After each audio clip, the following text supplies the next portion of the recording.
To simulate a hotkey press with macro recorder, you can either record it or you can click on text key and then from the pop-up select hotkey. By the way, there's also a hotkey for it, which is H. We can also press that. So I press H and now you need to press the actual hotkey. For example, Ctrl-Alt-F. When you click on OK, macro recorder translates the hotkey to the actual key actions.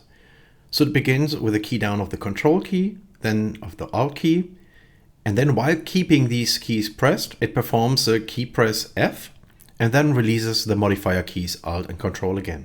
As these commands are exploded, it allows you to place additional actions within the key press of Control and Alt.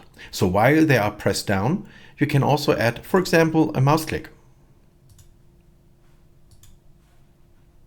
There you go.